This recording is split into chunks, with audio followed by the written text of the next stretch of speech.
Welcome back, everyone, to this week's episode of the Frosty Canucks podcast. I'm your host, Jason, along with Frosty. Hello! You all know Frosty. Okay, so we're starting things off today with the Xbox has a name that confuses consumers. The biggest thing that always made me laugh was people not understanding the Wii U and the Wii were two different things. So the Xbox Series X versus the Xbox One X, that was like confusion coming from that was inevitable. Yeah, a lot of people thought that the Wii U was just an extra peripheral because they did like Wii Fit and Wii Sports and Wii Motion Plus, I think. Wii Motion Plus. That it was already like synonymous with like that kind of stuff. Yeah, so when they're like, "Oh, hey, here's the Wii U," and it's a tablet, people are like, "All right," instead of realizing that it was a new console with a tablet. But yeah, so the Xbox One X had received a number of purchases from people erroneously ordering it instead of the Series X. Yes, during the pre-orders that went up earlier, I think it was last week or 2 weeks when this podcast goes out. They ended up buying up Xbox One X's and the Xbox One just in general about 700% more than I guess previously. Who knew that the only thing Microsoft needed to do to catch up to Sony's PS4 sales was to release an ambiguously named next-generation console? Yes. Yes, that's all you gotta do. You just gotta have to have a terrible. Well, actually not. I wouldn't say terrible. At least that worked better than the Wii U strategy. Yeah. I don't have anything else to say on. I mean, like I said, I think it was inevitable. You got people who aren't necessarily as invested in gaming stuff as some of us are, and they'd look at it and not be able to tell the difference between the things or see the name with the X at the end and go, oh, okay, this is it. Although I was gonna say, I think you would be able to discern that it was a wrong thing because the price is not the right. Yeah, it's not it's not the expensive one. I'm also a little confused about why people thought, oh, I can get it delivered like next week. Holy crap, that's awesome. I'm thinking people weren't thinking at all because like the pre-orders were going super fast. So everyone's just thinking, oh, I got a pre-order right now. So they just jumped in, they found what they thought was the right thing, and then they hit the button, and that was it. They didn't think about how much it cost, I don't think they were actually looking at what they were doing. They were just, I need to get this now, otherwise I'm not going to get it. They all had tunnel vision, like, I gotta buy this thing. Yeah, exactly. They had like so that I can be a scalper. Yeah. Well, actually, there might have been some dirtbags who were thinking that, but I hope some of them got fucked. Yes, indeed. But yeah, exactly. Go in with like just blinders on, get tunnel vision for it, and then I'm pretty sure that's probably what ended up happening. I feel bad if anyone's sweet grandma was buying. Oh, I've bought the Xbox One X. Yes, my grandson will be very happy about this. I also thought about that as well. But I don't know how many old people know how to order things online, so I don't know if that would be an issue. Shit, you're right. Those would be the tech-savvy ones that would actually know what the hell they're doing. I would hope so. Usually people who I've met who are older who know how to use computers with some degree of proficiency, they're quite good with that kind of stuff, so they would probably end up going in, seeing that it was sold out, and then just buggering off, instead of the people who got tunnel vision and then, did the thing. It'd be funny if the retailers were like, no refunds. I am very curious. Did the article, I didn't read it, did the article you found about the naming thing and the sales, did that say if the retailers were giving refunds? It didn't really say. It just said like there was a spike of that kind of percentage of increased sales. Whether that means that returns were about equal didn't really tell me that. So yeah, I would hope that most returned it. Yeah, I would hope that people would realize the mistake and then refund it or ask for some kind of refund before it gets sent to them, instead of having the package arrive and then realizing that they ordered the complete wrong the complete wrong thing, and then not just like being stuck out. I think it's $300 for or 250 like American dollars for the consoles. So I would hope that they would figure that out before, because it's not an insignificant amount of money. It's not like as much as the new consoles are, but it's still not an insignificant amount of money. So it's a couple weeks of groceries. Yeah, it is. I think the Xbox One X, that's the more expensive version of the Xbox. So it's hard to say. I think it's decently comparable to the price of the next gen Xbox. Yeah, It's more or less I don't have any idea. Yeah, I buy computer parts. I don't know how much these fucking things cost. Yeah, that's pretty much the big meme joke of the week. The Xbox has a terrible name. Speaking of Xbox, though, segue. Let's get into our next topic. I'll let you introduce it. I don't want to. Last week, Microsoft ended up buying up Bethesda and its parent company ZeniMax for $7.5 billion.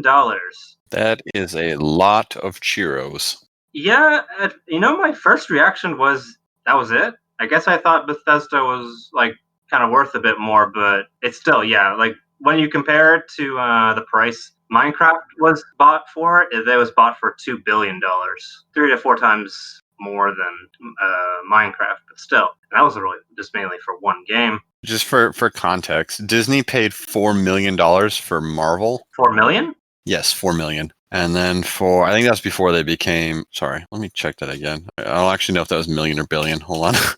I would hope it would be billion. Million doesn't seem like enough. Sorry, it's 4 billion. My mistake is billion. Billion, not million. Very different numbers. And then Star Wars. Disney paid more than $4 billion in 2012 to acquire Lucasfilms. So yeah, so George Lucas got about $4 billion for Star Wars as well, almost 10 years ago. And he's laughing his way to the bank, or at least did. Kind of. He's very he doesn't. He's been a little bit vocal about how he doesn't like how Star Wars has been treated over the last number of years, but that's whatever. So the fans. But he has $4 billion, so why the fuck does he care? But yeah, so $7.5 billion for ZeniMax Media, which net them Bethesda, Arcane, id Software. Yeah, Machine Games. And that one that makes the horror games that I don't know the name of. I think they're a Japanese studio. Tokyo something or other. You don't remember them, but they also, they have ZeniMax Online Studios. They're the ones that are in charge of The Elder Scrolls Online. Tango Gameworks was the one I was thinking of. Yeah, they were the ones that made the Evil Within. And the Evil Within, too. Yeah, the Evil Within. And they're working on that. I was thinking Tokyo, or because it's like the next game they're putting out is Tokyo something or other. It's on the PlayStation 4. Tokyo Wire. Yes. I think that's what it's called. Just look it up here. Well, it's not Tokyo Drift. No, it's not. Their logo is a snail. Ghostwire Tokyo. That's the name. We had it backwards. Ghostwire Tokyo. We are clearly very interested in this. Oh, it's like a horror game. Yeah, it's up in their genre that they like. So this is action adventure on Wikipedia, but that genre doesn't mean anything. Well, it's all first person, and like you got like supernatural powers, and you're gonna get rid of kill the ghosts. One of them being like an invisible little girl or something like that, and then another one's like the faceless man who looks very much reminiscent of the Slender Man. But I think the other one looks kind of interesting at the very least. Funny part is with this acquisition, they still have to agree to 2 of the PS5 exclusives, or at least ones that are going to Sony first. So that being one of those games, along with this Deathloop and then Ghostwire Tokyo. Yeah, well, so with game development, you could be working on a game for 2, 3, 5 years. So you don't just take a contract for or like 3-4 years of development and throw it in the garbage because of an acquisition. You put out the product anyway, and then you just make money off of it. And Microsoft has no qualms with, or at least with their past acquisitions, they've had no qualms with making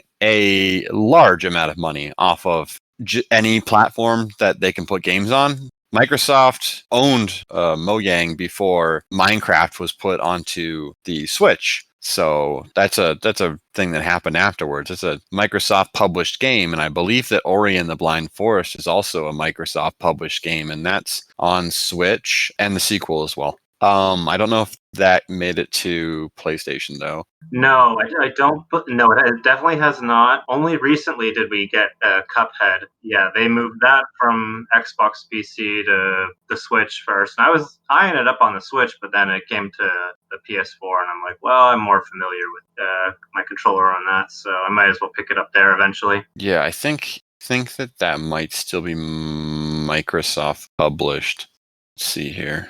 No, apparently they made enough money off of the initial sales for it to be self-published. So yeah, they're just, I guess their exclusivity deal ended with Microsoft, and they were able to put it on other stuff. Yeah, that seems that's the trend of all these games.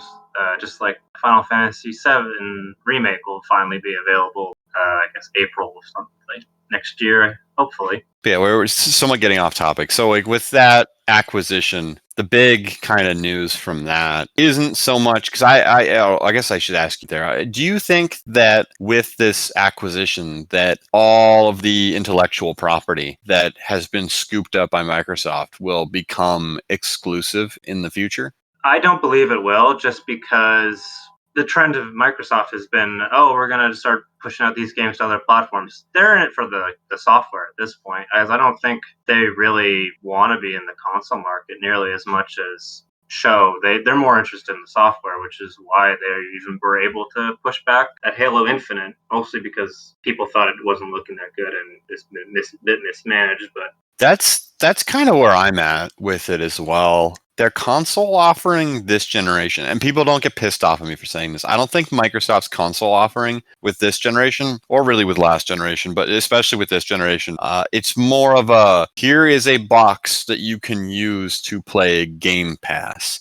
And that's their sales pitch. Their sales pitch isn't buy an Xbox. Their sales pitch is subscribe to Game Pass. They want that to become part of the cultural lexicon in the same way that Spotify or Netflix is, right? Where people subscribe to these services and then they just keep making, like they, as in the companies, keep making money off of you continuing to get value out of these services. yep, this all the recurring revenue strategy. Yeah, and in software development, recurring revenue is a really big trend, speaking from experience. It is just safer that way instead of constantly trying to put out hits and then you're constantly working towards things that may not be successful. If you have revenue constantly coming in, it's a lot easier to develop. It's a lot safer to develop. You don't have to worry about the company folding and losing your job or what have you. So with this, the offerings on Game Pass become really, really good. You have all of Microsoft's,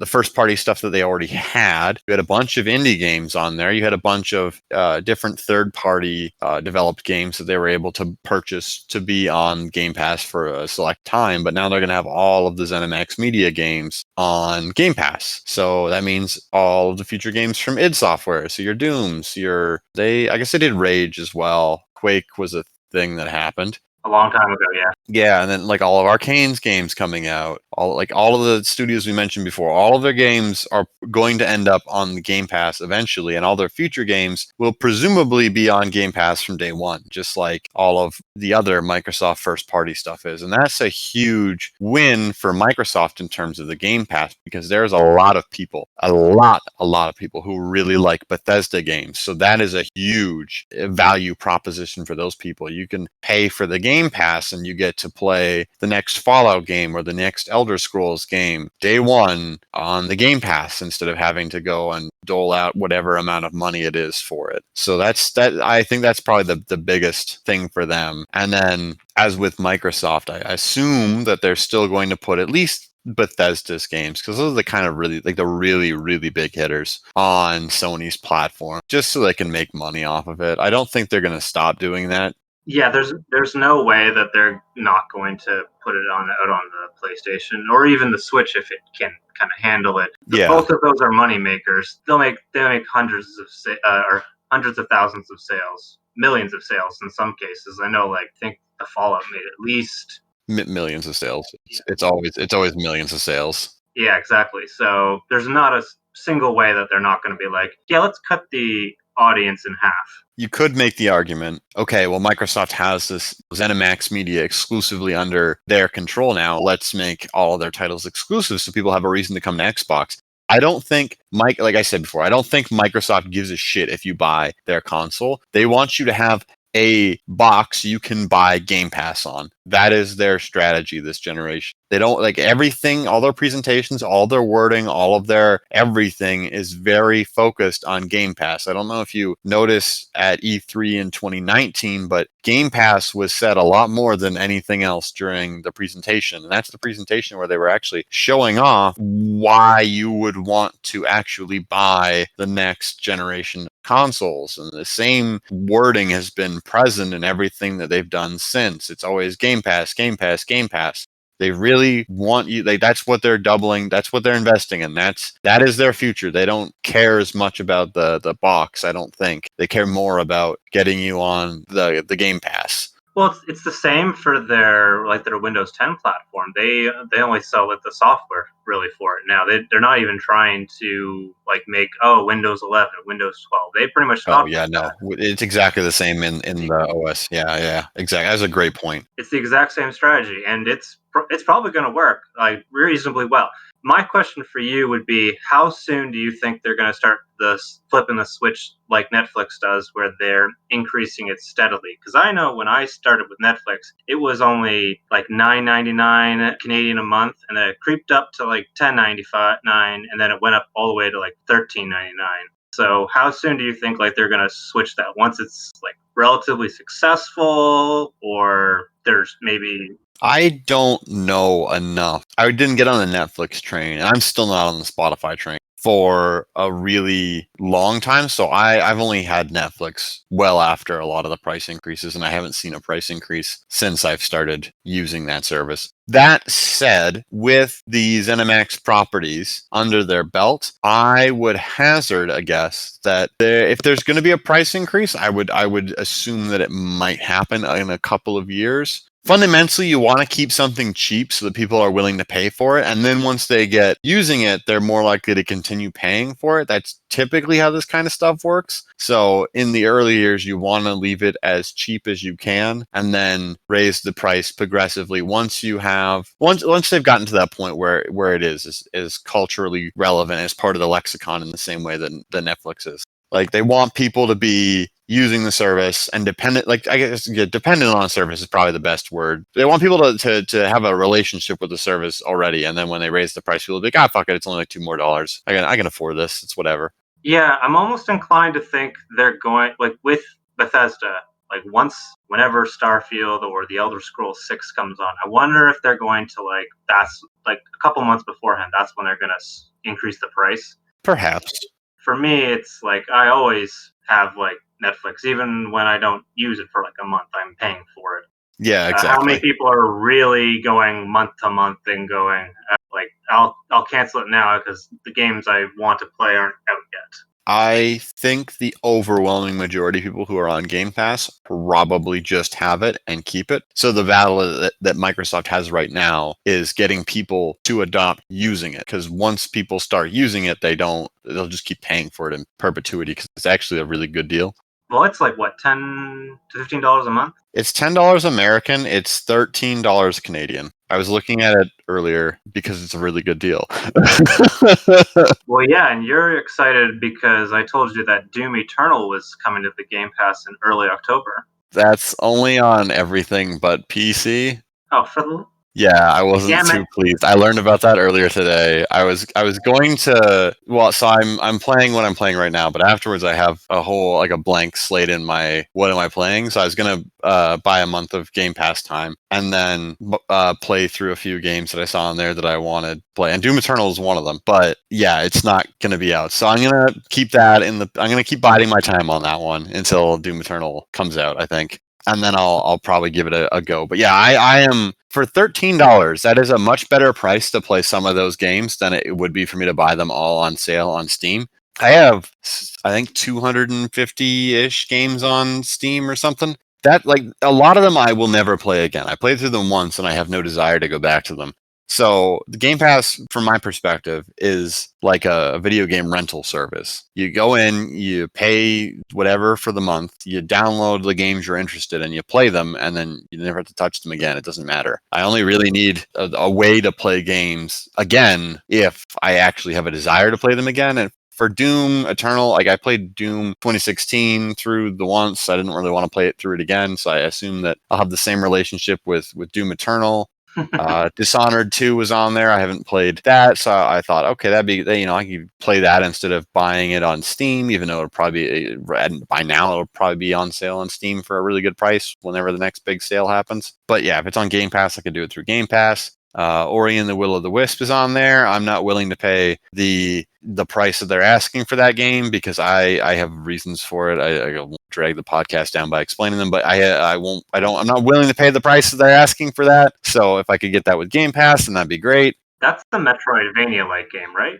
Yeah, it's just, okay, I'm going to explain it now. I have to. So the original one, everyone's like, this game is great. And I played it and I thought it was super mediocre. So when the sequel to the mediocre game comes out and charges double the price for admission, and people are saying that the sequel is super amazing, and they said the same exact thing about the first one, and I didn't think it was hot shit. So I'm not convinced to pay twice as much money to go into an amusement park ride, like potentially the same amusement park ride, and be entirely underwhelmed. Yeah, that's where I'm at with that in particular. So if they had charged like $20 for it, I would try it for that. But if it's on Game Pass, I can just fart out $13 for Game Pass. 13 Canadian. And yeah, then I can play it. And if I don't like, I can try it for a few hours. If I don't like it, or I think it's still like kind of in the same vein as the first game, then okay, I can just drop it. Nothing's really lost. And I can just continue playing the other games on the Game Pass that I'm interested in. So that's why. Fair enough. Yeah, no, I get that. That's, I hate when sequels do that where they charge like way more than their predecessor. But well, it's like, it makes sense if the game was good, because that's probably gonna piss some people off. So like, if Hollow Knight Silksong comes out and they charge like $60 for that game, I would pay it because Hollow Knight was great. I would pay more money for Hollow Knight. It's a $15 game. I would have paid like $30 or $40 for that game. It's fucking amazing. So yeah, if the sequel comes out and it costs like $60, I would gladly pay for $60 for it. They've already proven themselves in my eyes. The sequel could suck, but like, the previous game was good enough that I'd be willing to give them the benefit of the doubt. Divinity Original Sin, that was a great game. I played that and loved it, and the sequel for that came out and cost more money. I bought it day one, and it was also great. So SteamWorld Quest, I think, charged more money, and that's like the latest SteamWorld game. That game, I think, was a little bit more money than the previous ones, and I like all of the SteamWorld games, so I bought that one and thought nothing of it. Hades, I'm playing that right now. That game costs more money than all of Supergiant's previous games did at launch. So I paid money for that because all their games are great. But like, when I play it, so like, I don't have a problem paying more for a sequel if the previous game earned the developer charging more money. If they've set a precedent with themselves where they produce quality products consistently, or they produced a quality product that I really enjoyed, I'm not gonna think twice about when they charge more money for the next thing, because in a lot of cases, I think that these developers deserve more money after I've played their games. If I could find a way to pay them more, I do. Sometimes that involves me buying soundtracks for the games. Sometimes I buy merch for the games. Sometimes I buy my friends copies of the games. Shit like that, just to give them more money, because I'm like, oh, this game is great. You deserve the extra money. But yeah, when I play again, I'm like, oh, this was just okay. This is okay. It is a game that I played, and then the sequel comes out, and I'm like, oh, we want twice as much money, and I'm like, I don't know. That's not happening.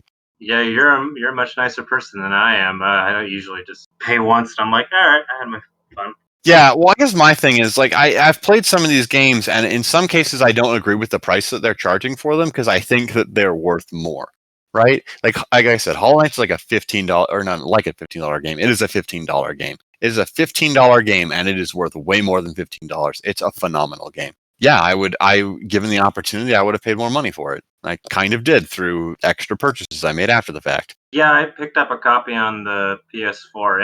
I love that game. Exactly. It's a great game. You'll still be sad to hear that I've only gotten to the bad ending. whatever. You finished the game. I don't care which ending you got. You gave the game a shot and you played it how you wanted to play it. That's enough. I 100% the game, but I don't expect other people to go in 100% the game. If they play the game and they enjoy the game, that's all I care about. Yeah, I'm happy that there's a sequel coming out for it, though. I'm glad that developers found success. Yeah, I'm very excited for that sequel. Is there any news on like roughly when that's coming out? None at all. Okay, it's just to be determined. Cool. Yeah, people keep asking me about that because they figure that I'll have heard about it. I know it's coming to Switch for people who want to play indie games on Switch. I still want to play it on PC though. So getting back to Microsoft, do we have anything else to add to the ZeniMax acquisition? I kind of said my bit about where I think they're going. I don't know if you have anything to add. I kind of dominated that conversation a bit. That's okay. I find it funny that Bethesda, like, people are like, oh, so happy about like Bethesda being like bought out, and I'm just like, you don't remember that Fallout 76 came out like a big pile of shit? That multiplayer Fallout was just awful. I tried it for a little bit and... Oh my god, why the fuck did you even bother? It was $10 on Kijiji. And I also got rid of it for $10 on Kijiji. Okay, so you made your money back. I wasted my time. That's all I wasted. But your time's more valuable than your money. I wasted money and I tried it. It was basically unplayable. I'm happy that they did the Wastelanders deal, like or not DLC, Wastelanders expansion to basically make up for the fact that that world was fucking empty. But yeah, no, I thought it was a piece of shit. That actually brings up a good point that I didn't think to make, because a lot of Bethesda's portfolio is not online based. Like, there are obviously games that are in there that are online based, like the Elder Scrolls Online and Fallout 76 now, and I guess Doom had some kind of multiplayer. Yes, Doom has some multiplayer component. It is not what the campaigns are what those are known for. Yeah, that's what I play them for entirely. Quake existed and is an online game. I don't think it actually has any problems putting out online games that work really, really well. But Bethesda is a completely different beast. From what I understand, their concept of how to do online stuff is not the greatest. So perhaps having access to Microsoft resources, both monetary and knowledge-based, will help to smooth out existing issues in the games that they have in their portfolio, and potentially any future online type games that they try to release. They might come out in a little bit better of a state with Microsoft backing them and having that. Well, I think I think Starfield is supposed to have a new engine, because the problem was, since the success of the Elder Scrolls V, Skyrim, they've been on the same engine for Fallout 4 and Fallout 76. I'm going to correct you there. I'm just going to have to look up exactly how old it is. I thought the creation... No, never mind. I'm wrong. I thought the creation engine predated Skyrim, but it doesn't. It apparently does not. I thought it was. I thought it was used from Fallout 3 through to Fallout 76. But apparently it was just it was created for Skyrim. Yeah, that engine has been used for over a decade, and many people think it should probably be taken out back and shot.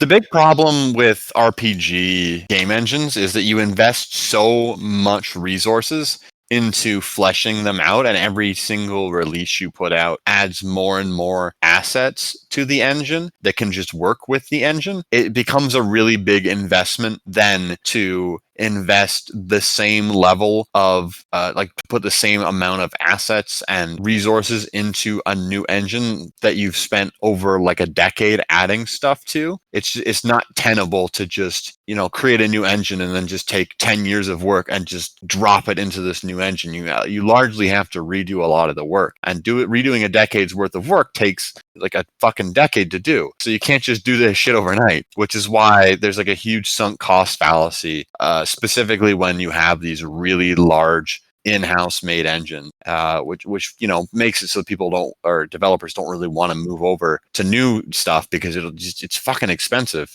both in terms of the amount of money and the man hours that go into it. Well, that's the problem though, because they tried to shoehorn in multiplayer onto their old engines, so it just turned into it was unplayable on console. Yeah, it just that shit did not work. If the game had just been single player with like the Wastelander thing, I think it would have been a very successful game. Problem was that they were trying to shoehorn in the multiplayer To an engine that was clearly not designed around it. for the engine that was clearly not designed for it, because they were trying to get on that live service gravy train, which it was their thing that they were trying to get into. I really hope they stay away from that for the Elder Scrolls 6 and Starfield.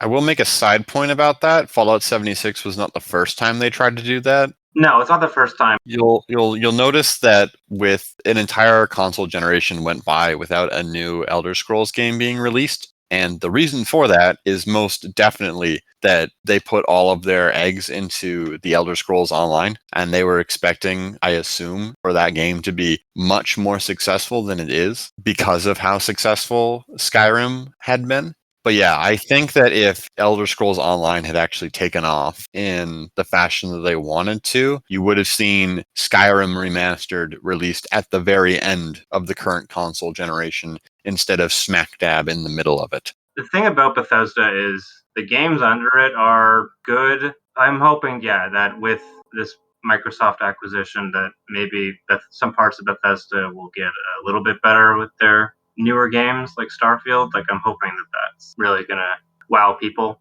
So you're a Sony guy, or at least I am. console wise, you are. So I guess this another question for you would be: let's assume worst case scenario. Let's say that Microsoft comes out and they say they're going to be the big bully, and they don't want anyone to have ZeniMax games unless you play in the Microsoft Garden, which would be a move that I would expect basically every other console. Yeah, I expect everyone except for Microsoft to do that. Let's say that happens. Which developer are you the most sad now? Like, which one are you going to miss the most if that, worst case scenario, if that happens? I think I'd be a bit sad if Machine Games went, because they're the ones that made Wolfenstein games. Mm-hmm. And I like those games. I know that a lot of people think that the most recent game was with the twin sisters was terrible, and it's also a little bit of like their microtransactions were sneaking in. But 1 and 2 I thought were really good. Okay. I would also be a bit sad if the Arcane guys, because Dishonored's really great, Prey's good, and their new game Deathloop looks great. I think they pump out a lot of good games. Yeah, I think those two mainly. I don't think I'd be that sad about Bethesda.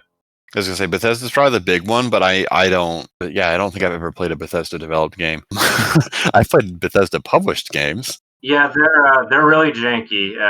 That's the main problem with them. And console ports are getting better, but the PS3, think of the Elder Scrolls Skyrim. It would have like a memory bug issue, like memory leak issue on the PS3. Ooh, So that's yeah, and it did the same thing for Fallout 3. They just didn't know how to program for that one. I guess in that way, this acquisition actually kind of makes sense because it seems like at least some of the developers under the umbrella of ZeniMax had a much better track record with the Xbox ports than they did with the PlayStation ports for some of their games. At least early on, yeah. I think they were pretty much neck and neck this gen because well, the hardware is pretty similar, so. But the hardware was pretty similar, and the fact that like the PS4 was outpacing the Xbox like 2 to 3 to 1. Yeah. Well, yeah, that and I guess the other thing is that the hardware is not only similar, but the hardware is extremely similar to PC hardware. Pretty much all I have on that. Yeah, I don't have anything else to add either, unless you had some other questions for me with regard to it. No. Okay. So moving swiftly on from our topic of ZeniMax acquisition by Microsoft, Jason, you're a pretty big fan of Yakuza, I hear, and there was some news this week, over the last few weeks, about the new Yakuza game coming out. So why don't you take us through your thoughts on that?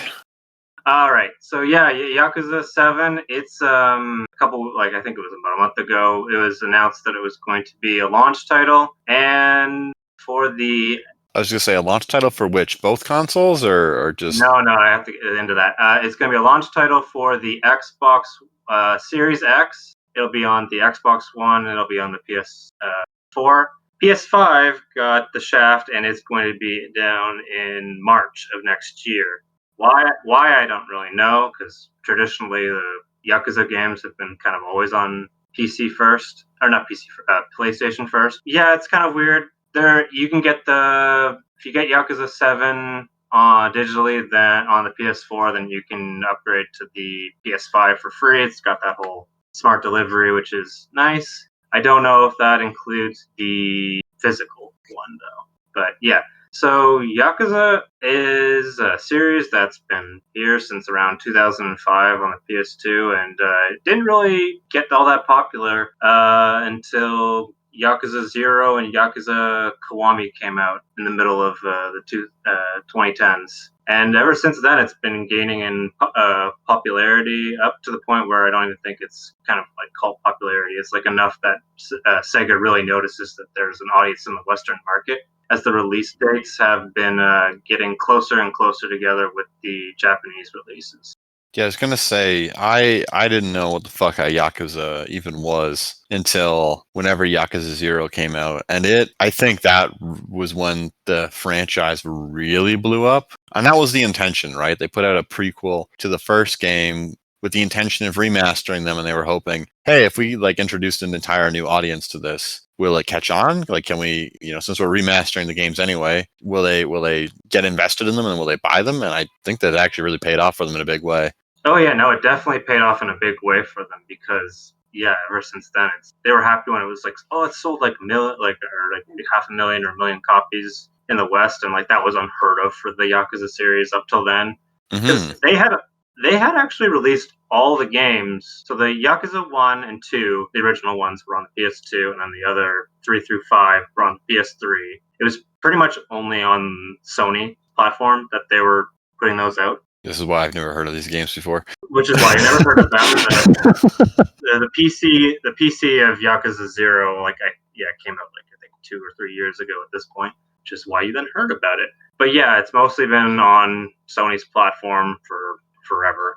I'm happy it's getting the popularity. I'm glad that everyone knows the story of Kazuma Kiryu. Yeah, he's had 7 games about himself, and Yakuza 7 is the first game that's actually having a different protagonist. The new protagonist still can't be Kiryu. There might be a cameo. I might have seen one online. I'm not sure though. That was definitely spoiled in one of the trailers or gameplay things they showed. I'm pretty sure I saw that.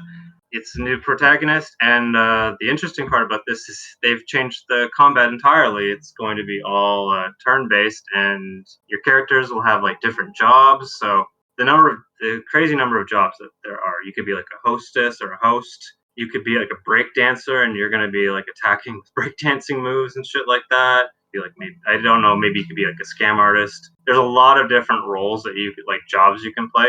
Yakuza 7 is also got the name of like Yakuza Like a Dragon. It's kind of almost a bit of a parody on the Dragon Quest series, like, which that game kind of has like you can pick different jobs and stuff like that. It's a completely different game. They're always trying. Well, they've been trying new things with their latest games. It's a really weird change from the action, like kind of action adventure game that they've been doing to this RPG like turn-based game. So do you think that the change in combat came about because the series is so old and the developers are just tired of doing the same shit, then they just want to do something different? Oh, for sure. They love to experiment with that. So in 4, you had like 4 different characters, and they all kind of played a little bit the same, other than a couple, which one was like a detective, and he would dodge attacks a lot more and like uses the heat moves to punish the whoever you were trying to kill. Or not really on trying to kill, defeat. Okay. I think the developers were just wanted to do something different and go for it. They had like a lot of success. They put a lot of effort into their games and try and make them like really fun. There's always lots of mini games. Like you probably remember from Yakuza 0 that there'd be like the disco mini game. Disco minigame was my favorite fucking minigame in the whole game. Yeah, that was because it was fun to play. It was really fun to watch this really grumpy Japanese gangster dancing disco. That is just fucking hilarious.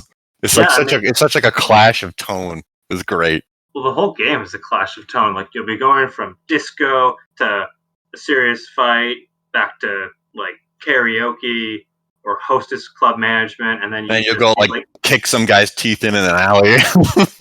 Yeah, like everything can change, and what's great about it is like these sub stories that come into play. They're always so wacky and like crazy. Often, like you'll be trying to get like scammed by someone, like or like, oh, here's this new smartphone, or oh, you bumped into me and now I need medical expenses. Ugh.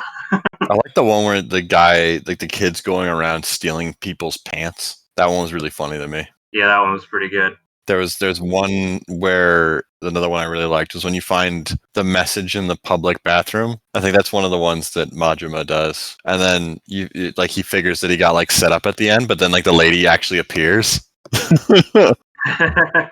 There's like often like one where it's like, oh, I ran out of toilet paper, and you have to actually have an item on hand that's like paper based. So you often have like pocket tissues given to the guy. Oh man, I don't think I found that one. Yeah, I can't remember it. That might not be in that game, but it might be in one of the other ones. Okay. But yeah, there's always like funny little stuff that like breaks the. It's weird because it breaks the pace of the game, but it's often like good because you'll either get new items, more experience, or just have a good laugh at Kiryu's expense. Yeah, Yakuza, just on that pacing bit, Yakuza is really weird in that sense because the pacing is all over the goddamn place to the point where I'd say it's actively kind of bad, but at the same time, if you just want to like do nothing but the story quests, you can totally do that. And if you want to fuck off and do nothing but side crap for like 25 hours straight, you can totally do that. The game doesn't give a shit what you spend your time doing as long as you can do whatever you want to have fun. It's very free in that sense, so it gives you a lot of control over the pacing. Like when you get to go to an arcade, you get to play like all these Sega games on there. Like you get to play. I'm probably butchering this, but Puyo Yo-Yo or something like that. There's a couple like shooting games. You get to even play like the crane game. Like there's so much stuff you can do in that game. It's like ridiculous. I fucking hate the crane game. I'm so bad at it. I'm good at it. I know I'm terrible at it online. This actually is a good point, though. You were saying earlier it takes a lot of effort to like make an engine from scratch. So between Yakuza 0 and Yakuza Kiwami, they were the last two games that were on their older engine, and they moved over to something called like the Dragon engine. And it was like night and day because a lot of those games were like still playable on the PS3. And in Yakuza 6, it was the first game that introduced this new engine. It was a complete overhaul on the game's quality, the animations, everything looked a lot like way smoother. And, like it was a really good investment, and I think that's also paid off because it's made their games like look comparable to games that are coming out like now from AAA companies. So like I think it was definitely worth them investing all that time to make that new engine because it's been really successful, and I believe it's the same engine that's going to be having this new Yakuza like a Dragon game. My only problem though was when they changed engines, as you kind of pointed out, they didn't include all the old mini games, so they only had like a small selection. They did fix that when they went and remade Yakuza Kiwami 2, which was Yakuza 2 on steroids. Yeah, well, like I said, it takes time you're taking years of work, right? And it takes time to redo all of that work into your engine. You get all the assets together, get all the logic together, so you can just, when you make a new game, instead of having to remake it all over, you can just be, okay, we have the bowling minigame already, we have the Mahjong minigame already, we have the fucking shitballs. I can't remember the names, but like they just, if they have the assets and shit already together, they can just, fundamentally they can put it into the new game and it's there instead of having to make everything from scratch every single time. It's just that it was enough that like it was noticeable, but Yakuza 6 was like a still really successful game. It was just that like, oh, now that like they're slowly like they're kind of bringing them back in much better of a pace than like EA's Madden. Right now, I think they've caught up with pretty much like all the main mini games. Like Yakuza 2 Kiwami had like new ones that they were introducing, like an indoor golf mini game. Hell yeah!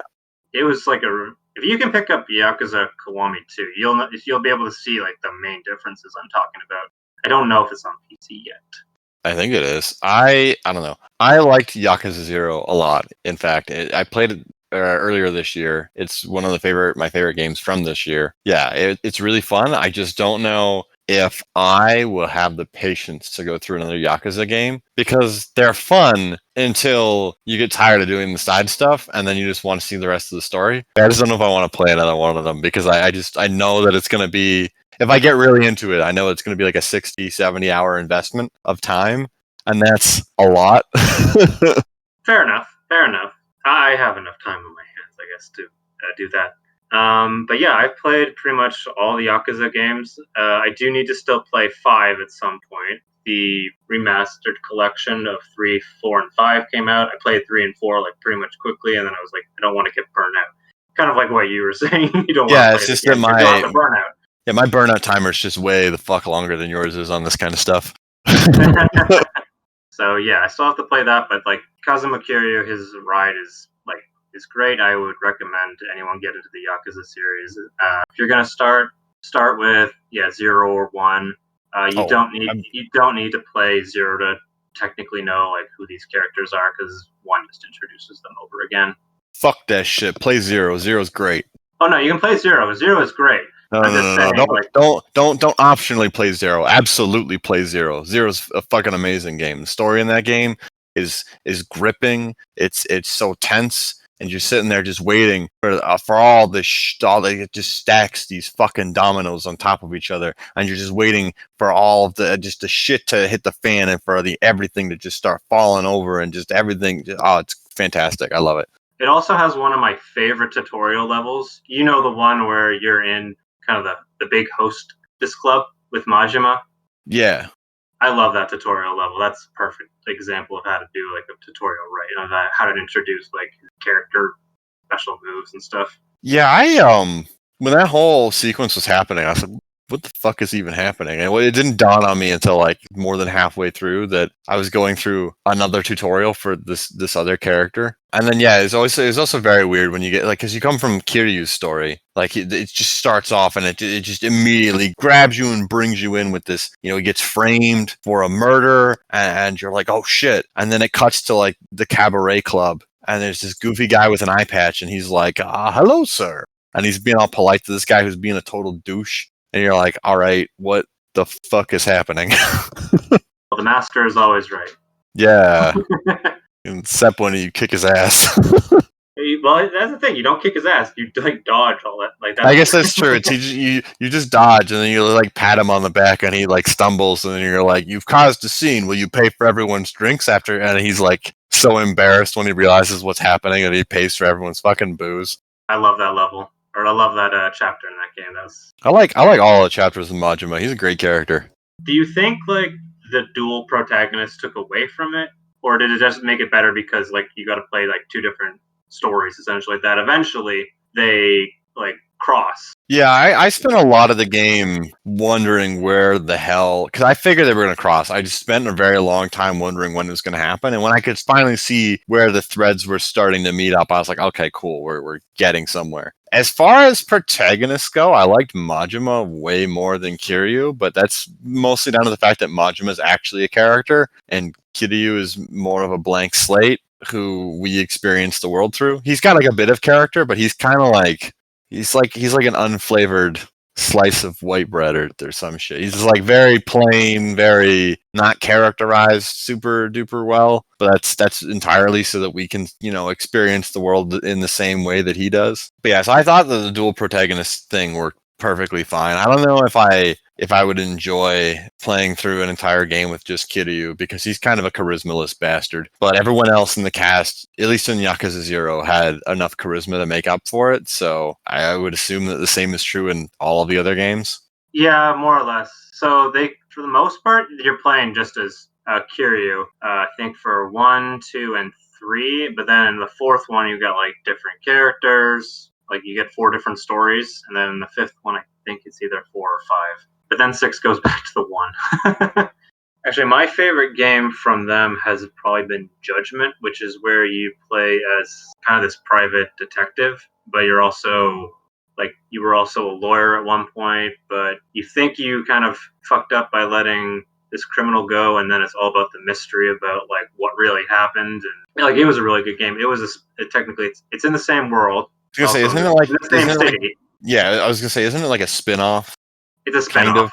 Yeah. It was an extension of the same engine, so then they were introducing different things like drone racing. That was pretty damn cool. I'm not kidding. It was like a full-fledged game.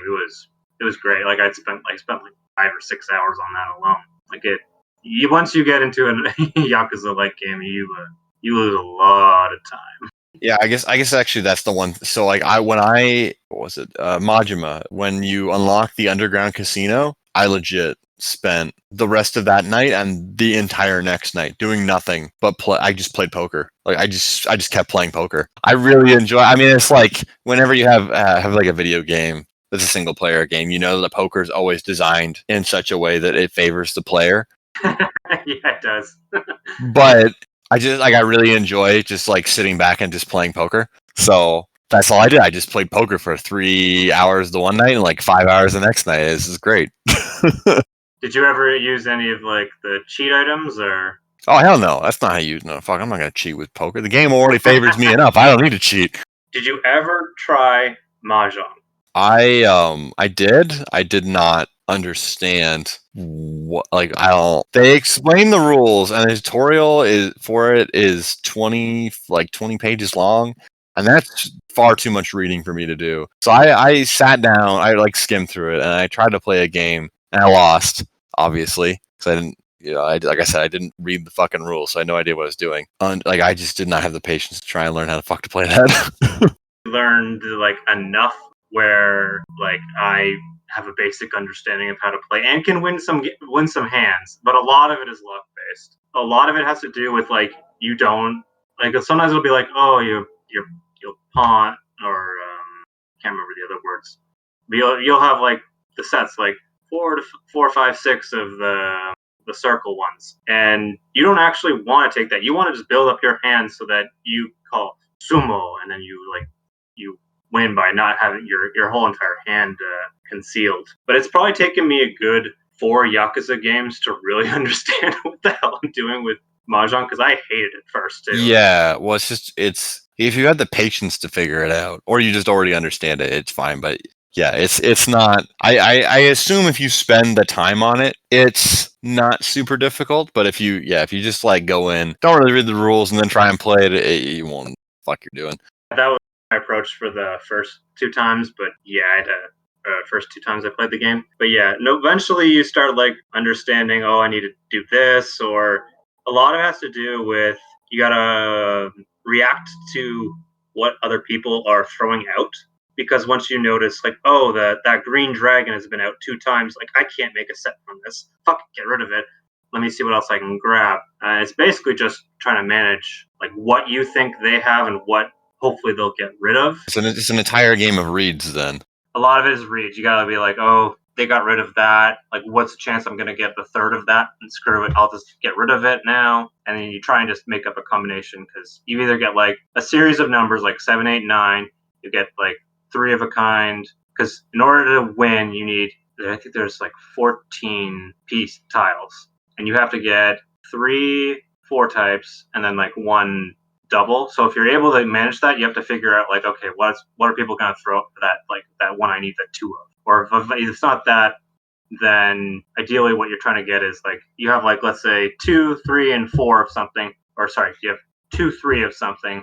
You want to leave that so that you can either win on a 1 or win on a 4 of like, let's say the circles. What you kind of want to do is you don't want to leave it so that, unless you already have it, you don't want to have like the 1s at the end, because that limits your possibility of getting more of a chance of like kind of grabbing that person's extra the piece. But yeah, it's a really fun game. Each game has kind of done a better job about explaining it. I think even better than like Zero did.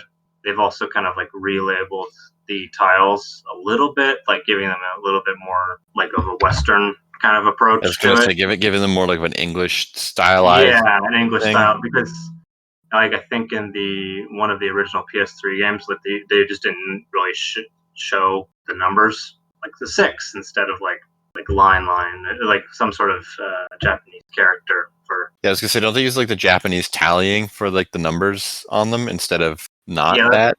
So if if you're not familiar with that, you look at them and be like, I don't know what the fuck this is. It can be really difficult to get into, but I've kind of finally learned enough to manage to get through the AI. Did But you they butt fuck you ever? hard. Oh. Did you ever figure out? I could at least kind of like understand. I'm like, okay, I kind of like I can at least play Mahjong, right? Even though I lost and didn't understand it that much. Did you ever figure out how to play any of those really impenetrable Japanese games that the hobos are playing in the park? You mean shogi? Fuck knows. I have no idea. It's like they're playing some like dice game in the park, and I like read the rules on that, and I was like, no, fuck this. I don't. These don't make any sense to me at all. Homeless gambling mini games. Enough where I knew like kind of what cards to hold on to. Like, do you mean like the one where you've got like the I didn't even play them. I just like read the rules, and I was like, I don't even understand what this game is asking me to do. I'm not fuck this. Some of them are some of them are pretty straightforward. It's literally like just roll and see what you get for the dice one. At least you get like 4, 5, 6. Like you really win or something like that. It's basically trying who gets the best roll, and the banker kind of gets either fucked or not. The house always wins. I don't know. They were all homeless. I don't remember them taking any extra money from me. But yeah, I tried all those. I've tried pretty much all the games other than really shogi. I don't understand that one. It's essentially Japanese chess. That's probably over exam. No, I figured out how to play that one. I beat the fucking. It took me like 10 attempts, but I beat that motherfucker. I haven't. I decided to put all my bags into learning, or eggs in the basket to learn mahjong instead. Yeah, no, because it's like chess, and I at least at a basic level, I fundamentally understand at least how like I don't. Like, you can't ask me about complex strategies and shit, but like at least at a base level, I understand how the units work in chess, and I can think a few moves ahead and be like, all right, I want to do this. But yeah, so like with shogi. The big thing that fucks with you is that like they can just take your fucking units away from you. So a big part of that is like goading your opponent into taking a risk where you can jump in and like steal one of their fucking like admirals or some shit, and then just putting them in like just a situation where they cannot fight back against you at all. It's super weird. It's like very defensive, but then like when you attack, you super attack them. You do not show them any fucking mercy. It's crazy. It's fun. Well, I mean, I guess that seems kind of like chess. I generally speaking, I find like I think chess has a bit more of of like an ebb and flow to it, at least in the way I play it. And I'm like not like a grandmaster. I'm a fucking noob at chess. But whenever I play chess, I feel like there's a better back and forth with chess. Where with this, it was like defensive turn after defensive turn after defensive turn until there was like that one like crack in their defense, and then you just fucking obliterate them. Yeah, well, I clearly need to try that again. It's very weird, but once you get the hang of it, it makes sense. You just gotta like watch how the computer destroys you, and then you use those strategies to destroy the computer. Maybe you teach me that, and I teach you how to play mahjong at some point. Maybe. Yeah, I'll teach you on stream. Yeah, of course. So getting back to Yakuza 7, because I guess that was kind of all about Yakuza 7, because a big part of Yakuza is the minigames. It's a lot about the minigames. Is there anything in particular you were looking forward to with Yakuza 7? I get the feeling you were really interested in the changes they're making to the combat from what you said earlier, and then obviously you love the different side things. But like, is there any other kind of features that have been teased that you're really excited about with regard to Yakuza 7? Some Mario Kart like kind of mini game that they're introducing with this one. So what the fuck? I'll show you that later. Other than that, I'm just happy that they're changing the style of the game. I'm glad like these developers are kind of like, oh, let's learn from like what works and what doesn't. They're really good for that, and I really prefer their like kind of style of game. But did you know that there's a Yakuza movie in the works from Sega? I will watch that. I did not. I did not know that was a thing, but I will watch that. So that only came out like this week. It's kind of in the preliminary things. They're only going to really move forward with it if they can make something good out of it. It is going to star Kiryu as the like the protagonist. Are they going to get the same guy who voice acts him to play the character, or are they going to get a screen actor to do it? I don't know if the guy who voices him in Japanese, or I guess yeah, it's only Japanese. I don't know if the guy who voices him is like a stage or like a film actor, or if he's just a voice actor. I think it's too early to tell about Okay. that because like, this news just came up this week that but a little bit has to do with the success of the Sonic movie. I think. The Sonic movie was horrendously inoffensive. I wanted that movie to be so much worse than it actually was. It would have been so much more entertaining that way. Instead, it was just like a very average, like kids superhero movie. Well, the original cut was probably that. That horrifying animated Sonic that looked like you came from some like corporate nightmare. I still want that to be the Blu-ray special or something like that. That would get me to buy the damn. That would get me to buy a Blu-ray in like last 5 years. Man, I'd buy a Blu-ray player if they put out the butthole cuts of Cats. Oh yeah, the butthole. Butthole cut. We need the butthole cut. There's that cut, and then the cut that they did to fix some of the CGI issues they didn't catch before sending it out to the theaters, like human hand still being. That whole movie was a fucking nightmare.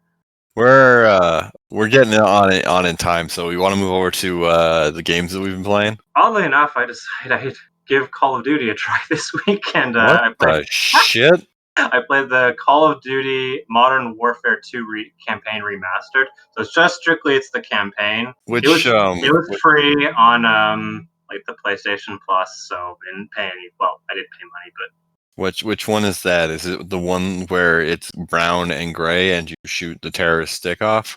No, this one is the one. Or is that the one that is actually in color? This one's the one that's actually in color. Okay, I know which game you're talking about now. Yeah, so it's the one where you throw the knife at the guy in like the end cutscene. No, I haven't actually played any of them. I just know it's like the only Call of Duty game that came out in like the last 10 years that knows what color is. I didn't think it was too bad for color. At least you did a side-by-side comparison of the original, and it was kind of, that probably was the one that you're probably talking about. It was like really kind of brown and like dull, but this one, it's like the remastered one. It's all like much, much prettier. That one's kind of taught me about how the hell to manage playing online for Call of Duty, because I was never good at it because it was always like that Twitch reaction and knowing where the enemy placements will probably be. This one, playing on Veteran, you really have to know where the hell the enemies are because they can shoot you down like 2 or 3 hits and it's like really quick. Fortunately, the checkpoints are pretty reasonable. Like you're never too far back or too far, like you haven't like lost a lot of progress. So yeah, I played that. I played most of it on Veteran. And the other game that I played is Final Fantasy X was on sale. It came on with there's a remaster package, so it comes with X2 as well, which I've never played. So I'm replaying it on the PS4, number 10 first, and then I'm going to move on to 10 too, because I'm trying to remember everything about this game because it's been since I played it on the PS2. Is 10 the one with the blonde guy and who laughs awkwardly? Yes, he is the one that has the ha ha ha ha ha meme. You probably find this funny. It's got another chick who I swear has her name is Lulu, and she's got like the levitating boob thing that you were mentioning with that one in your game that you love to play. Oh, the boobs defy gravity. Yeah. I was like, what the fuck are you talking? You're talking about Valerie from Fantasy Strike. Yes, Fantasy Strike. It's like, yeah, this character's clearly not wearing a bra because her outfit clearly has no bra in it, but her boobs are like being supported by, they need to be supported by steel girders. So yeah, I've been playing that. Probably I'd say about halfway through at this point. It's still a really good game. But what I find funny about it is that people say like, oh, Final Fantasy 13, it was like so linear. I'm like, Final Fantasy 10's pretty damn linear as well. Like that was kind of their thing they have some linear games because it's pretty much you're just going down like one path. Like I think near the end you can kind of back a little bit, but yeah, I just get really confused when people complain about linearity in games because there's like a lot of, or when they complain about getting lost in games, they're not straightforward enough because a lot of games are designed where you just go from point A to point B and that's the entire game. So I don't understand when people say, oh, it's like game's too linear, and it's like, okay, but like a lot of games are like that. And then some people like I had someone complain once, just as an example, where they said BioShock was like too complicated, and I'm like, BioShock is a straight line. Like you don't have to like you go from level to level in that game, and there's almost no backtracking that's required within any of those levels at all. It's always you just keep moving forward, and eventually in a lot of the cases the levels will, if you need to get back to a certain area, the level will loop around on itself, and then you'll be back in that area when you've completed whatever side objective you were supposed to while exploring the whole level. I don't like you said Final Fantasy 13, where people are like, oh, this game's too linear, and it's like, well, fuck me, like every Final Fantasy games just go from here to here and there's very little variation in between. I mean, I guess that's not necessarily true. I've only played like 3 and Bravely Default, but in both of those games there's like a few side dungeons that come up, but it's largely go to place, talk to person, figure out you need to go somewhere else, go to that place, talk to person, figure out you need to go through a dungeon, go through the dungeon, then go back to the place where you talked to the person before you went to the dungeon. They'll tell you where you have to go next. It's like, okay, well, you're just going from like point A to point B, point A to point B, point A to point B. You're not choosing how you get there. There's no interesting decisions about, side content for like, I don't know. Or very minimal side content, yeah. Yeah, that's kind of what I'm getting at. Wherein, a lot of, more so in sequence breaking Metroidvania games, you have a lot of decisions in terms of how you're getting. You might not even know where point B is, so you have to explore to figure out where you want to go. Or in one of my favorite things with like roguelikes is that they constantly shuffle every time you do a run. They're constantly shuffling up what you can even see. So there's a lot of variety in those, which makes it feel like you're actually going on a different journey every single time you go through them, instead of it being like point A, point B. Well, speaking of roguelikes, you've been playing Hades, right? Yeah. So is it my turn to go? Yeah. No, I'm pretty much fine with Final Fantasy 10. Okay, I kind of interrupted you there. So yeah, I've been playing Hades. I have a massive boner for Supergiant. I originally signed up for Steam when Transistor came out because I saw it and I said, I need to play this game. This game looks beautiful. And I really enjoyed it. And then I went back and played Bastion, and I thought that game was okay. I still don't understand to this day why people like that game so much. It's not bad. It's fine. I liked Transistor a lot more because it took like what existed in Bastion and layered more systems on top of it, making it more deep and meaningful and thoughtful instead of kind of like Diablo, but really simplified. Hades, and I'm glossing over Pyre here because Pyre is like the first game that they put out that was, I think, like the full package. It was much more involved. It was much more well realized as a like a full like meat and potatoes kind of a game where you get like you leave it and you feel very satisfied instead of it being like a lighter experience, which is what Transistor and Bastion largely are. So yeah, Hades is another meat and potatoes kind of experience. I see a lot of lessons learned from I guess almost a decade of game development by folks at Supergiant, where like it for me playing it reminds me a lot of Bastion and it reminds me a lot of Transistor, but it's taken what was in those games and it's amped it up to a much higher degree of polish. There's a lot more depth, I would say, to the systems in it. Unlike Transistor, I don't feel like I have everything railroaded. I don't feel like I have everything mapped out where I can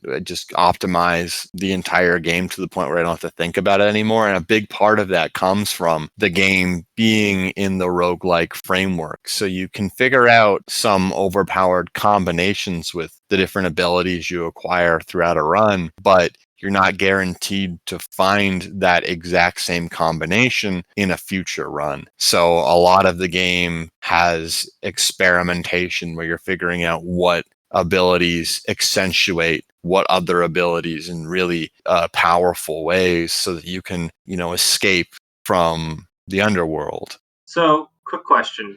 Does this story make a lot more sense in the roguelike, or because one of my issues with Transistor was I just kind of didn't really understand the story.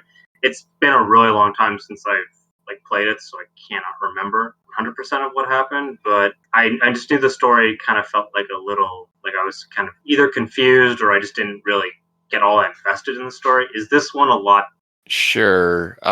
So with Transistor and Bastion both, a very minimalist approach was taken to storytelling. A lot of the story was up to your interpretation, and that came from delving into all of the extra lore and writing. Supergiant loves to write lore. Pyre, in my opinion, was like a much better game in comparison to their older games by virtue of having a story that was much more accessible in addition to all of the deep lore. So if you wanted to read about all of the extra stuff, you could. But if you just wanted to sit and experience, a story about how a group of friends overcomes trials and tribulations, and they learn stuff about themselves and one another along the journey, then you could just experience it that way. Hades is exactly the same way as Pyre. You have a bunch of the more involved lore elements that you can dig through and find out little kind of kernels of information and extrapolate that based on contextual cues from dialogue. But throughout the entirety of the game, you're still getting this overarching narrative about how the son of Hades, Zagreus, is trying to escape from the underworld. And I don't want to get into too much more about that because that would be getting into spoilery territory. Surprisingly, this is, I guess, like one of the big kind of differentiating factors that I think sets Hades so far apart from other roguelikes is that it has those story elements. I have played a lot of roguelike games. Well, I guess roguelike genre fusions, because saying roguelike doesn't mean a whole lot. Roguelike genre fusion. A lot of them don't feature much in the way of story. A big part of what keeps people playing roguelikes is the intrinsic goals that we set for ourselves as players. I want to get better at playing this game. I want to win runs more consistently. I'm going to raise the difficulty up by adding modifiers, and that'll make me better at the game. Those are the kinds of intrinsic goals that we as players set for ourselves, and that's how we get enjoyment out of the repetition that comes from playing these games. In some of them, there's some form of extrinsic goal, whether it be like in Slay the Spire, there's new card unlocks up to a point. In Rogue Legacy, you can continue to upgrade your character. In Hades, there is some of that character upgrading, but a lot of the extrinsic rewards are story moments. So you'll either win or you'll lose, and you'll come back from a run, and then you'll get more character dialogue. You'll learn something new about Hades. You'll learn something new about one of the characters in the game. You'll maybe progress the overarching story a little bit. And this is the first time I've seen a game really use that flow of going in and repeatedly throwing yourself into the meat grinder as a way to tell a story. So that's been really fascinating to see. Now, how well it works, that's up for debate. I've seen a few times where it feels like the story segments I'm getting are they're a little bit misaligned, where I've gotten something that it would have made more sense for this particular line of dialogue to trigger before something that I had just seen. And I think that comes about entirely because of the nature of the game, but largely I think it mostly works. So even if the story, the individual dialogue delivery moments can be a little bit disjointed, I think they're written in a way that it's not super intrusive, even if you do notice it like I have. But yeah, it's a pretty fucking good game. So have you finished a run? I have finished several. It took me a very long time to get to that point. I haven't finished the story yet. I got to finish a few more runs, I think, to finish the story. But yeah, it took me a lot of tries before I finally kind of started to learn what combinations would lead to success. And then I've started leveraging those more often. And yeah, I've had a lot more success recently than I had when I first started playing the game. So do the runs they lead to different paths essentially that you get to experience different story beats, or a lot of what you're doing is in the actual runs is playing through kind of action RPG style like the Diablo kind of top down combat, except it's from an isometric side point views. It's kind of similar to Transistor and Bastion, though I think it's a lot more fluid and a lot more it's a lot more juicy. It feels a lot better. But along the way, in each of the dungeons you'll explore, because they're randomly reconfigured every single time, there are some characters you can run into along the way, and as you talk with them more, you'll get more of those kind of story beats up to a point. And then, like in the hub world, you go back to after a run, regardless of your success. There's characters there who have story beats as well. And one of the things is that, like I said, there's an overarching story that I'm working through right now, but there's also various kind of side stories, either that play out between certain characters or just as you befriend a character, which you have the ability to befriend different characters you run into throughout the game. You'll learn more about that character. So as you just get to know them, as you give them gifts, you'll get to know them better. Kind of like how dating sims work, or like Persona. Persona kind of does the same thing, I think. A little bit, yeah, with the social link stuff. Okay, yeah. So it's kind of like that, and then your reward for befriending these different characters is to learn more about them. So, do you get any perks? I think some of them give perks. I haven't gotten any. A lot, like I said, a lot of the extrinsic rewards you're getting is either character writing or story, which I haven't really seen a roguelike that is built around the idea of rewarding players with story for the like just as you play the game more, you get more story, which sounds like a really logical thing that you should do because that's how most games work. But in roguelikes, usually the story's either an afterthought or they just don't even include it. But yeah, I think there's a few people wherein like once you befriend them fully, there's some additional perk. Though I will say that the first time you give a gift to any of the characters, they do give you a like a passive artifact you can wear into a run. You can only equip one of them at a time, but there's something like 30 of those that you can collect from the different characters the first time you give them a gift. So I guess there is a perk you can get the first time, but like when you fully befriend them, I don't know if there's additional perks that can be unlocked. I think there might be for some of the characters. I am not 100% sure, so I haven't unlocked any of. I haven't fully befriended anyone yet, so I'd be surprised if it wasn't something like it doubles the, like, let's say your dodge speed's like +5 or something like that. That's a perk. Surprised it wouldn't be something like, oh, now it's ×2, so it's like +10 or something. The artifacts they do give you they do improve over time, but they improve based on usage rather than how friendly you are with the person who gave them to you. Okay, gotcha.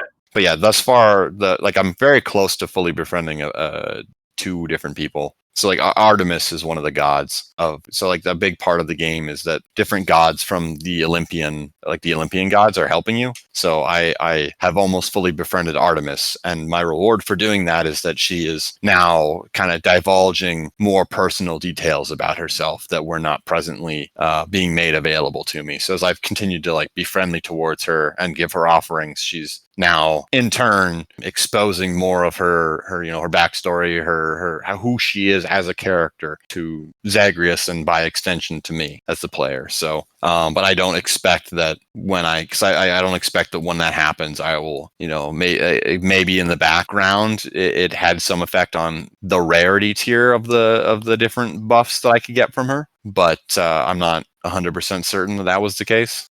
Cool. Is there anything else you wanted to know about the game? I think I, over the last, probably like 10 minutes, explained how at least at a high level, how I feel about the game. Sounds like a great game. I'll keep an eye out on that. So I don't really play on. I mean, I guess I could pick it up on the Switch. Yeah, it is on the Switch. Miranda watched me play it for about 20 hours on PC and then picked it up on the Switch. It runs perfectly fine on the Switch. So it's just that the big problem with the Switch is that everything is very small. If you're playing it in handheld mode, I would not want to play just because like my eyes aren't I wear glasses. My eyes aren't great. You actually wear glasses too. So yeah, my eyes aren't super great. So I wouldn't want to keep track of a really small character darting around all over the place. Then I like playing with a mouse, but that's a personal preference thing. Yeah, you'll always be a PC player. Yeah, well, I don't know, man. I got like a little bit, like I got low key arthritis in my right index finger, so the mouse is way easier to use than triggers on a controller are. Shoulder buttons and triggers on controllers actively hurt my hand to use, where using a mouse for prolonged times does not. So it's because my hand's in like a much more relaxed position than being curled up constantly. I can thank the almost 1,000 hours playing Monster Hunter for that. That would be understandable. But yes, that's all I kind of had to say about Hades. So according to Steam, I've spent almost 40 hours playing that over the last week and a bit. And then the only other thing I've been playing worth mentioning is Borderlands. So after hearing you talk about it, I saw it on sale on Steam for half off. So I asked Miranda if she would want to play through it cooperatively. And she said, sure, that sounds great. She doesn't really play shooters. I don't play a lot of shooters. It's been a total shit show. Like, just, we are, I think, around halfway through the game. It's more Borderlands. The elements of the game that were already like okay to good-ish are, I think, better across the board in this game. The shooting, generally speaking, feels a lot better. It's still not as good as something like Doom or Wolfenstein or like other games that don't have procedurally generated guns, but I think that's why the shooting will never be as good, because they have to come up with generic animations for a lot of these weapons that are cobbled together by an algorithm rather than like tailored very specifically. So you don't get those really nice chunky detailed animations with all these like little small bits and bops going off as you fire the gun. Instead it's just kind of like, oh, there's like some pieces on here that are moving. It's okay. I would say it is better than previous games. But you had some opinions about the story. I'll get to that in a second. The loot's a lot less stingy, which I like. In our playthrough so far, we've been playing for, let's see, Steam says about 16 hours. I have seen more legendary weapons drop in that 16 hours than I have in the almost 200 hours I spent playing Borderlands 2. Yeah, it's a much more generous game than that. Yeah, I'm really happy about that. Honestly, I think I saw like 2 fucking legendary items the entire time I played Borderlands 2 until that Commander Lilith DLC, and then in Borderlands 3 we 16 hours, and what the hell is it? We've through drops alone, I think we've seen like 5 or 6 orange items come out, probably about 2 to 3 times as many purple items come out, and then the shops constantly have like a few really good purple options that you can buy at any given time, which is nice if there's like a particular thing that you want, but you're not really getting it from the drops. So you can just sell off your crap loot and then be like, oh, hey, there's like an assault rifle or a sniper that I want to buy, and I can just purchase that. Or like a good grenade mod or a good class mod or whatever. Yeah, I had a big problem with getting a new grenade mod. Like, I was stuck with this blue one for like, I think 20 levels, and it was just like, but nothing does better damage, and then finally it was the purple at the store. Yeah, well, my current grenade mod is one from a store. I got like a legendary grenade mod from a store. It's Tiny Tina's boomstick or something. It's a grenade that just explodes into a bunch of smaller grenades. If I throw it too close to myself, it will actually kill my character. It's hilarious, but it does a lot of damage to the enemies. Nice. And then what's the other element? Oh yeah, the skill trees. I think that this game finally brings Borderlands to a point where the RPG skill tree systems actually don't suck dick. In the previous games, I always felt like the skill trees were really boring compared to basically any other kind of like ARPG or Diablo styled game where you're just milling through hordes of brainless enemies for loot and progression. In this game, there is more variety to how you, like, what your active skill is and how it manifests. The skill trees have a lot more of those, like, 1-point or 3-point skills that offer much more dramatic improvements versus the 5-point skills, which are usually a lot more, they just kind of boring passive skills. But even the boring passive skills in this game, I feel like they're like a little bit better tweaked to offer more kind of unique play styles. So I'm playing Moe's, and one of the skills I really like is called Scrappy, and it's a skill that increases gun damage, weapons handling. So like it has like weapons have less kickback, and then like weapon swap speed whenever I'm moving and shooting. Whenever, like, if I stand still, my weapons are just bouncing all over the place. But if I start moving, then my weapon becomes substantially easier to shoot. So in that way, this character is designed in such a way where I have a much better sense of momentum. But if I didn't have that skill, I wouldn't have that same sense of momentum. So this 5-point skill fundamentally like really dramatically changed how I played this character, where I went from, like being, I had to like kind of stand still a little, like I could move, and then I had to like kind of stop and shoot, where now I can just if I just keep moving, I am rewarded for continuing to move. So that's pretty cool. I like that a lot. and the other skill trees, from what I can see on other characters, kind of dramatically change things as well, based on like which skills you actually like, which active skills you invest in, which augments you apply to them, and then which specific skills you grab up from any of the individual trees. So that's like the good. The bad is that the writing in the game is fucking terrible. I don't possess the English language to describe how fucking awful the writing is. It's so bad, like genuinely terrible. I never thought Borderlands was like great from a story perspective, but I've played all of the previous Borderlands games. Like I said, I put almost 200 hours into Borderlands 2. I have I have a long-standing relationship with this franchise, and to see the writing just go like it's fucking shit. There's no other word for it. It's awful. Now, is it what the characters say, or is it what like the other characters play, like the NPCs, or is it like what your character is constantly like bickering about? My character doesn't say a whole lot, so that's fine. Well, so like I'm playing with Miranda, so it's like it's where it goes back and forth between who says what. So like her character's voiced by Sung Won Cho, and I think that because she's playing Flack, and I think that Flack has some pretty like deadpan delivery lines that are pretty funny. Mose sounds like what you would expect a 15-year-old playing Call of Duty to sound like. So occasionally when she says something like, I just shot his dick off, I'm like, I kind of laugh at it in like, this is so stupid kind of a way.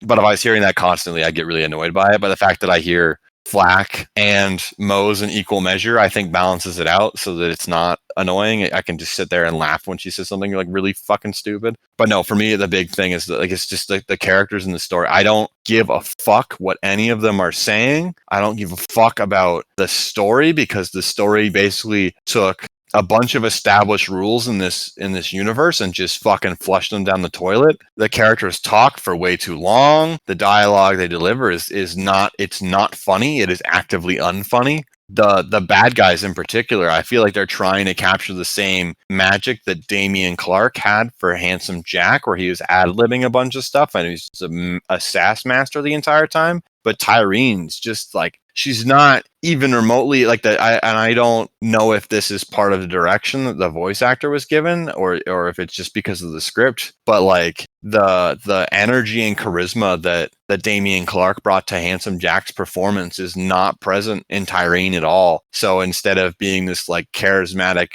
villain character who you as the player are like, you actively like when the villain's taunting you, it's an enjoyable part of the experience. Instead, it's just this fucking annoying twat coming on, constantly just bickering in your ear, and none of the side characters are even remotely redeeming either. So they're just fucking annoying too. A big problem is still in this game is that you have to listen to characters constantly, just so you can get to like the next thing, or even just like so they'll open the fucking door so you can keep going. You just have to listen to them talk for 20-30 seconds, and it's dialogue it's just verbal diarrhea. There's no substance to it. It's not worth listening to. You want a skip button. Yeah, or just yeah, basically. Or just for them to talk less, because I don't know, there'd be more value, and if they just talked less, I'd find them less annoying. While the shooting and the looting and the skill trees have been improved, I feel like some of the systems around the game still haven't been improved, and that brings the entire game down as a whole. So like I said, the writing's pretty terrible, and I don't like it at all. So that's actively having these characters chirp in your ear constantly is not great. I'm glad that Miranda's there, because then we can make fun of how bad the writing is, or just both have exactly the same reaction where we just sit in silence and are like, well, that's a thing that just happened. So are you going to finish it? Oh yeah, we're going to finish it. So I'm like, we're like over the halfway point. It's not offensive to the point where I'd stop playing it. It's just that I feel like the story actively makes the game worse. The level design is still, like, calling it design, I feel like is an insult to people who actually design levels. It still just feels like a bunch of random shit was thrown together into a giant map that is put together with no thought or cohesion about how the player moves around the map, or how they can interact within the map as a combative space. I really feel like the people at Gearbox could stand to play Doom, play Vermintide, play Wolfenstein. Look at how those games structure levels and encounters. And if they copied something like that, it would make the game a lot more enjoyable. As it stands, it feels like the game is a translation of something like Diablo, where it's just like a giant map with crap, and then there's brainless enemies littered everywhere. And you kind of walk into an area, and there's enemies there, and you kill them, and then you pick up all the crap, and then you move on to the next area, and you collect some ammunition along the way, and then you run into another area that's full of brainless enemies, and you shoot them, and they die, and you pick up the crap, and then it's just like this kind of repetitive cycle, where I think it'd be a lot better designed if they had smaller maps with more interesting combat encounters, because they have some parts of the map that are like that. There's this one map we went onto for a side thing, and it was designed like a town, and in the very middle there was this like town square area, and it had an upper level with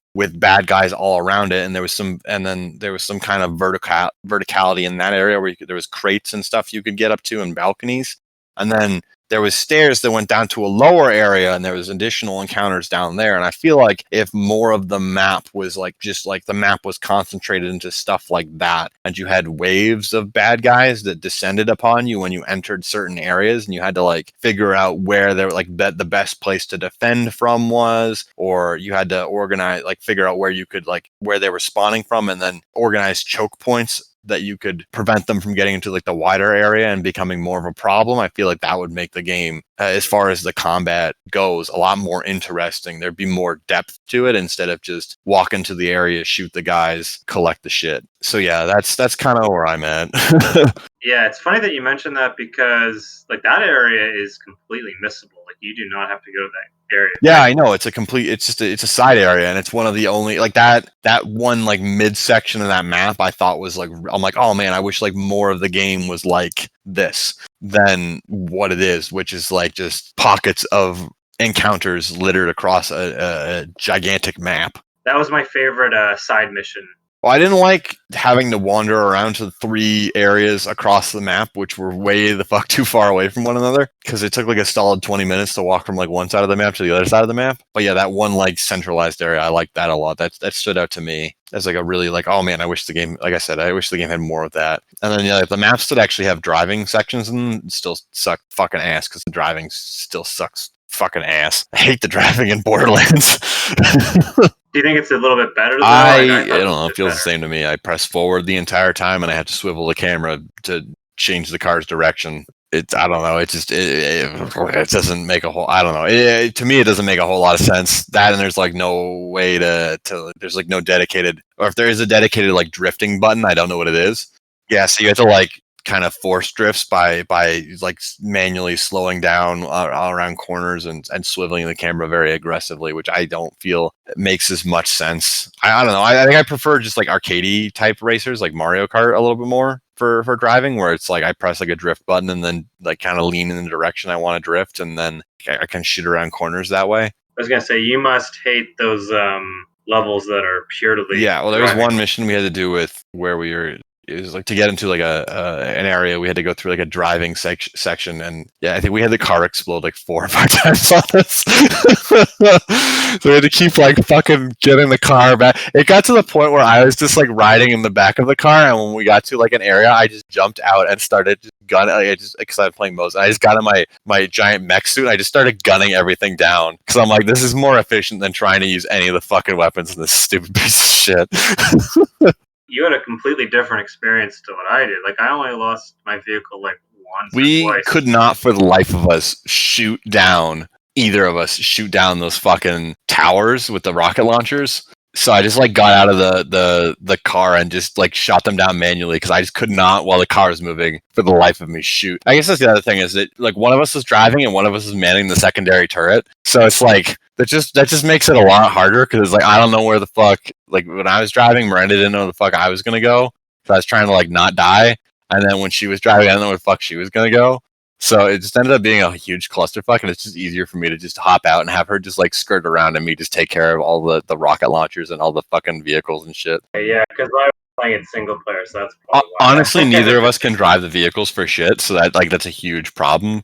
So whenever we're in the vehicles, we just end up like crashing into other vehicles and just like face tanking them, which is not how you're supposed to play that section at all. But they just can't. I don't know. Neither of us understand how to do that section, like those sections of the game for shit. So but yeah, neither of us like the driving in Borderlands at all. So it's like a thing that we do to get from location to location, but it's not an enjoyable part of the experience. I hope that by the time we have the next podcast, I might have some more thoughts on either of them, but I hope I'm playing something different for the next like 2 weeks from now. I don't know if I will be. All right, so that wraps it up for us today. Thank you all for listening. Please follow us on our social media on Frosty Canucks on Twitter. Where this podcast is available on Stitcher and Spotify.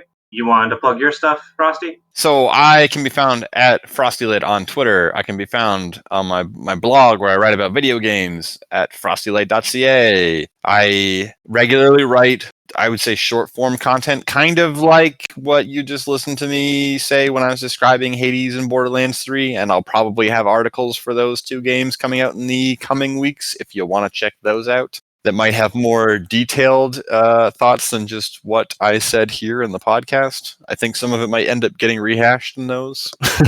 And I also stream on Twitch on Fridays at 4 p.m. Eastern. You made a good article about Prey this week, which happens to be about kind of our topic. Yeah, a little bit.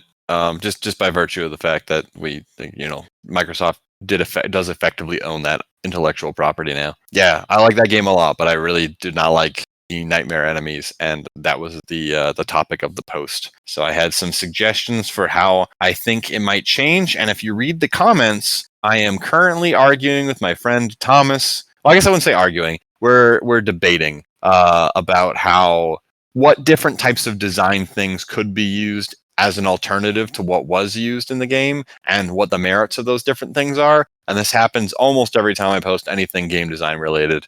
So yeah, always check out the comments, because if he ever posts anything, then it just turns into like the article basically just increases in length by like 3 times because there's an entire debate underneath it where we continue to take the discussion even further. So you should go check that out. You can follow me on Javim Animation on Twitter. I'll be posting kind of my thoughts on some video games that I'm currently playing. If I finish something, I usually kind of do a summary of my overall thoughts. Anyway, thank you all for joining, and stay frosty.